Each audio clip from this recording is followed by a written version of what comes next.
Sebuah mobil taksi bertenaga listrik yang mundur tanpa pengemudi dan tidak dapat dicegah terhenti ketika menabrak kaca sebuah restoran. Akibat hantaman cukup keras, membuat kaca restoran hancur berantakan. Usut punya usut, ternyata mobil taksi tersebut akan keluar usai mengisi daya baterai mobil tiba-tiba ditabrak mobil lainnya. Sang sopir yang keluar dari ruang kemudi tanpa mematikan mesin mobil berusaha menghampiri pengemudi mobil yang menabraknya dengan maksud meminta pertanggungjawaban. Malah mobil melaju mundur dengan sendirinya. Atas kejadian ini, sang sopir taksi bersedia menggantikan kerusakan yang ditimbulkan dari kelalaiannya. Lain kali, hati-hati ya Pak Sopir. Panik sih boleh, tapi tetap waspada.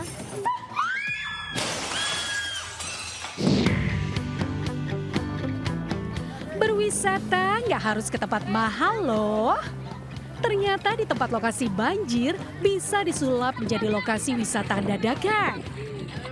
Di tempat ini warga menghabiskan waktu sore di lokasi banjir yang sudah berlangsung sejak 1 pekan terakhir. Meski hanya sekedar jalan-jalan dan berfoto-foto, ternyata banyak bocah yang berenang dengan menggunakan ban bekas mobil. Tak sedikit pula bahkan ada yang menyewa jasa klotok atau perahu kecil bermesin untuk mengitari rawa yang terendam banjir dengan harga Rp10.000 saja. Objek wisata dadakan ini selain dimanfaatkan pemilik klotok, juga dimanfaatkan pedagang makanan ringan. Wah, udah murah, seru lagi.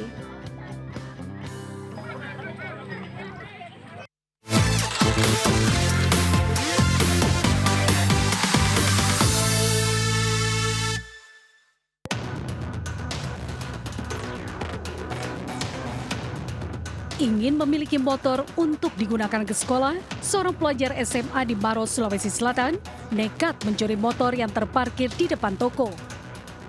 Aksi pencurian pelaku yang masih mengenakan ransel dan celana panjang sekolah berwarna abu-abu terekam kamera pengintai CCTV. Saat mengincar motor yang akan dicuri, pelaku terlihat santai menghampiri motor yang akan digasaknya. Aksi pencurian ini sangat mudah. Karena kunci kontak yang masih menempel, pelaku tanpa kesulitan menaiki dan membawa kabur motor tersebut.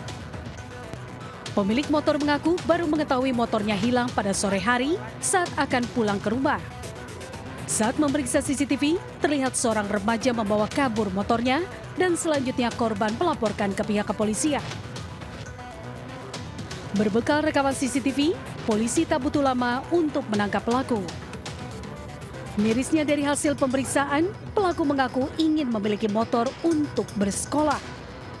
Menurut pengakuan dari anak ini, kendaraan yang sering digunakan ke sekolah itu merupakan kendaraan kakaknya.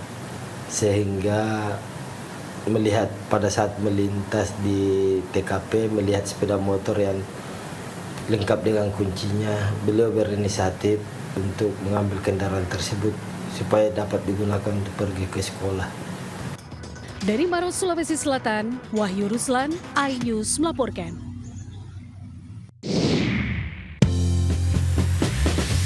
Selamat pagi pemirsa. Menemani aktivitas Anda, tim redaksi kami telah menyiapkan beragam informasi menarik.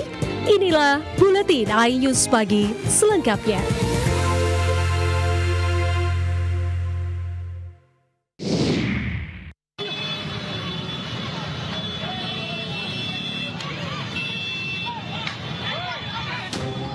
Inilah aksi penganiayaan yang dilakukan para juru parkir liar atau Pak Oga terhadap seorang pengendara sepeda motor di Jalan Daan Mogot, Grogol Petamburan, Jakarta Barat. Korban ditarik hingga dipukul saat tengah berlari menghindar ketika dikejar oleh sejumlah juru parkir liar. Usai mendapat laporan, polisi akhirnya menangkap 3 pelaku pengeroyokan dan digelandang ke Mapolsek Grogol Petamburan. Pengeroyokan tersebut bermula saat korban tengah merekam para Pak Oga yang tengah cekcok dengan pengendara motor lain. Tak terima direkam, sejumlah Pak Oga langsung mengejar dan mengeroyok korban. Sebelumnya Pak Oga itu ada kesalahpahaman dengan pengendara lain sehingga korban yang dikeroyok oleh Pak Oga itu dikarenakan pengendara sepeda motor itu memvideo. Warga berharap polisi menindak tegas para pelaku juru parkir liar atau PAOGA yang mengganggu arus lalu lintas dan ketertiban. Di Jakarta, Rizky Falupi melaporkan.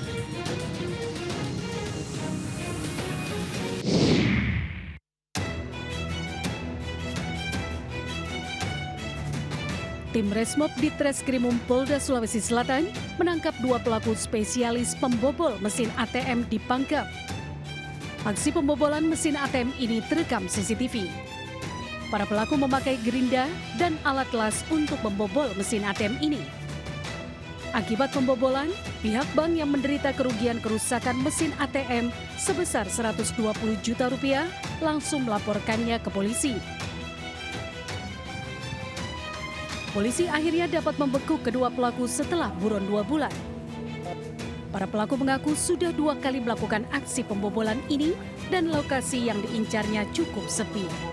Jadi salah satu pelaku mencari rekanan, dalam hal ini adalah orang yang bisa melakukan pembobolan ATM. Dapetinlah seorang tukang yang memiliki keterampilan untuk melakukan pembobolan. Dan dari situ dia menyisir ATM atau tempat yang sepi. Dari Makassar, Sulawesi Selatan, Muhammad Nurbone, iNews melaporkan.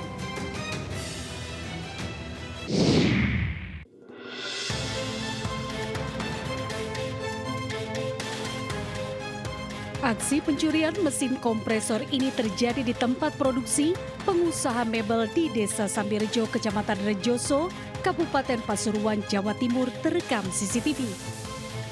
Pelaku yang datang seorang diri dengan mengendarai motor, selanjutnya mengendap-endap saat beraksi. Aksi pelaku terbilang nekat karena beraksi di saat buruh industri mebel sedang sibuk kerja. Usai berhasil gasak kompresor, pelaku langsung kabur. Diduga pencurian sebagai salah satu bentuk teror akibat saingan bisnis. Ada orang datang, agak tepi, udah diambil udah. Itu ketemunya pas dilihat di CCTV? Ya. Itu 1 orang berarti Pak ya? 1 orang. Meski korban tak melaporkan pencurian ini ke polisi, namun korban memviralkan ke media sosial dan berharap pelaku mengembalikan kompresor yang telah dicuri. Dari Pasuruan, Jawa Timur, Jakarta Samudra, iNews melaporkan.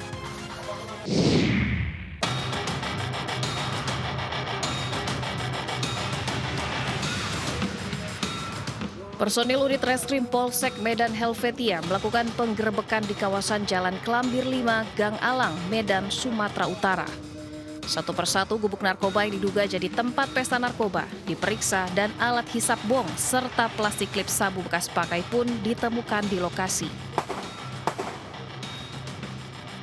Tak mau kehilangan targetnya, polisi melakukan pengembangan dengan menyamar sebagai pembeli untuk meringkus Darwis, seorang pengedar narkoba. Petugas mendatangi tersangka di lokasi yang sudah disepakati dengan barang bukti 100 gram sabu seharga Rp20 juta. Lakukan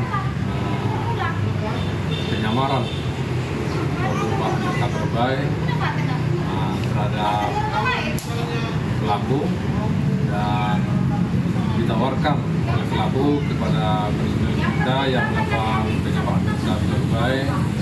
Pada saat tersangka menunjukkan barang bukti narkotika itu langsung dilakukan penangkapan. Dari tangan tersangka, petugas mengamankan barang bukti 1 plastik klip sabu seberat 100 gram serta 1 unit handphone untuk bertransaksi narkoba. Atas perbuatannya, tersangka terancam hukuman 20 tahun penjara. Sementara polisi melakukan pengejaran terhadap 1 pelaku lain bernama Anto yang diketahui sebagai pemasok narkoba.